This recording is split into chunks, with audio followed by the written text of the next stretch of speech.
What is my pacing and fueling strategy to run the Milano Marathon in sub 2 hours and 50 minutes? What is gonna be my outfit? How do I prepare mentally for the race? Let's find it out in today's video. Let's go!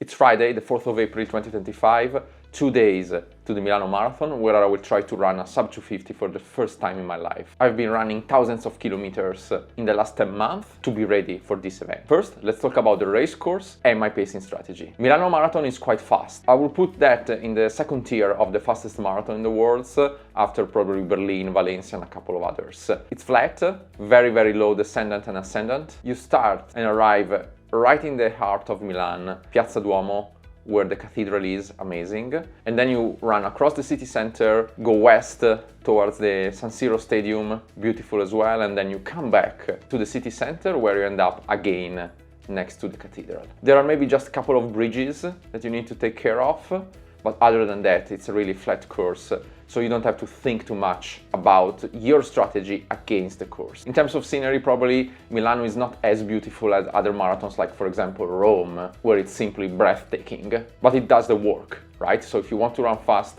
Milano is a good option. Pacing strategy. As I mentioned in my previous videos, I'm assuming that I will be running 42 kilometers and 500 meters because of the GPS accuracy and to the fact that I will actually run more meters because of turns, deviations and so on. To run 42 kilometers and 500 meters in 2 hours and 50 minutes, my average pace should be 4 minutes per kilometer. And if you follow my journey playlist, you have seen that I've been training to aim at a 3 minutes and 55 seconds per kilometer pace. Why? Because I want to run with some margin. It's a marathon. You never know what is gonna happen, but you need to be prepared to face anything, especially after kilometer 30 when the real race starts. I will start very conservative, so the first 10 kilometers I will aim at an average pace of 4 minutes per kilometer. The second 10 kilometers I will aim at increasing my pace a bit at 3 minutes and 58 seconds per kilometer for a total of 39 minutes and 40 seconds. Then from kilometer 20 to kilometer 30, I will aim at an average pace of 3 minutes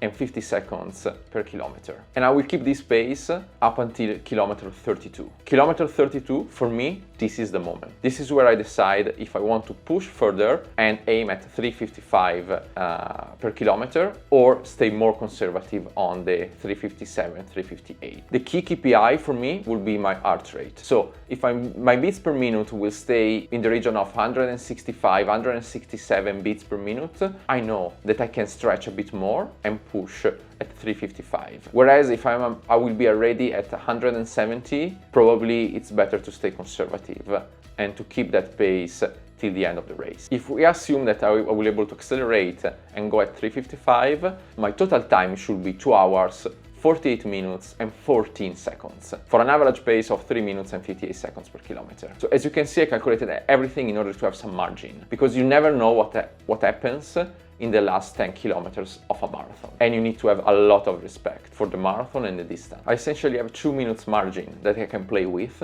in case of a crisis or something else happens. What is my fueling strategy and what is my outfit? So for fueling, I'm gonna use the Mountain gels. Tested multiple times during every training, long run. I think they are the best in the market. Super easy to digest, good feeling, good energy that you get after eating one of those. And I'm gonna have a lot of them. So my plan is to have about 105 grams of carbs per hour. One gel every 4 kilometers. And I'm gonna use a mix of the two. So this is the 40 gram sugar and this is the 25 gram sugar, including caffeine as well. My fueling strategy is 2 + 1. So 4 kilometers, 40 grams, 8 kilometers, 40 grams, 12 kilometers, 25 grams. Total 105 grams every 12 kilometers. And then I continue again, like kilometer 16, 40 grams, kilometers 20, 40 grams, kilometers 24, 25 grams, and so on and so forth. A total of 10 gels. I know, it sounds a lot, it is a lot, but there are two things. One, my body really adapted well to this level of sugar. And secondly, I'm not an efficient runner. When I was young, I was a mid-distance runner, 800 meters. My body is really good at running at a fast pace for a mid-distance, but I consume a lot of carbs. My engine is not that efficient, and this is why I lean a lot on sugar and carbs to help me get through the marathon. Now let's talk about my outfit. Actually, let me show you my outfit. Everything is already prepared, right? So I have all my gels here, the Mountain gel. This is the drink mix that I will use Sunday morning while I'm going to Milan. 40 grams of carbs, but only 20 grams of sugar. So you don't have that spike when you drink that. The only challenge is that the taste is awful, but I mean, I will live with that. Then I have, of course, my heart rate monitor. This is my official sleeveless shirt from my team, Triathlon Pavese from Pavia, where I'm from. Then for the bib, I'm gonna use this magnetic bib holder. They're super, super good, very strong. I used them already a couple of times. I'm gonna use them again. We went to the moon. I think it's time to evolve from pins and using something more sophisticated. Now I'm gonna wear my shorts from X Bionic, really, really good compression ones. I'm gonna wear as well an underwear t-shirt under my official one. Socks, again, X Bionic, compression, really, really good. Underwear, turtleneck, I'm not sure I will use that, it depends on the weather. This is the gel holder from Compression Sport.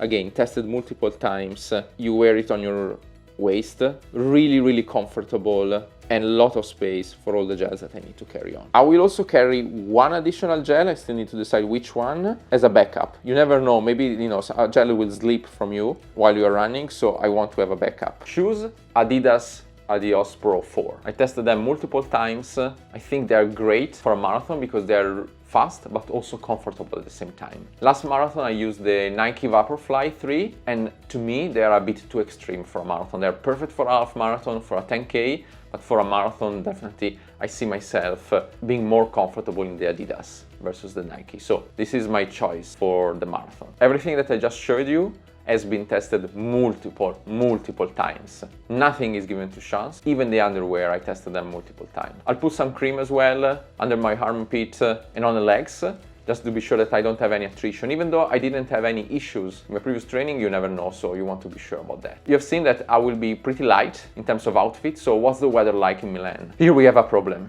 The current weather forecast is sunny, which is good, and a temperature between 9 and 15 degrees. So you will say, whoa, perfect condition.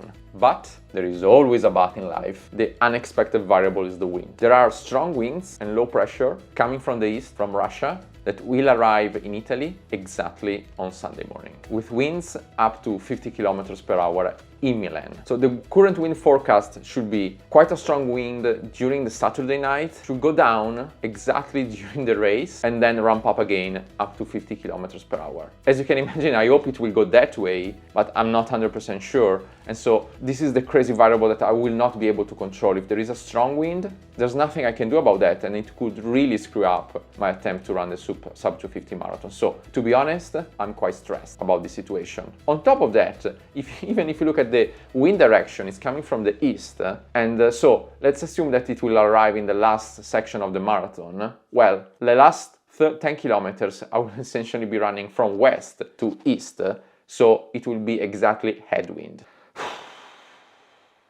Anyway, is there anything I can do about that? No. So let's hope for the best and prepare for the worst. How do I prepare mentally for the race? I love running. Aside from my family, running is the one thing that I love the most in the world. And even more, I love to put the work in. I love to train. I love to stretch myself and improve. My love for running and my love for fatigue is what drove me to run non-stop for the last 21 years. I've been running multiple marathons, endless half marathons and 10Ks, but every time when you are at the starting line, you feel the pressure coming up. And I like that feeling. It means that I'm alive. But to me, it's a good stress. And the way I think about that is that the race is a consequence of everything that you have done in the previous month. All the sacrifices, all the trainings, waking up at 5 a.m., training when you travel for business, juggling between family, work, and everything in between. If you have done your homework, the race is gonna be a direct output of what you have put as an input. I know that I've trained very well for the last 10 months. All the KPIs are in the right place. All the feelings are in the right direction.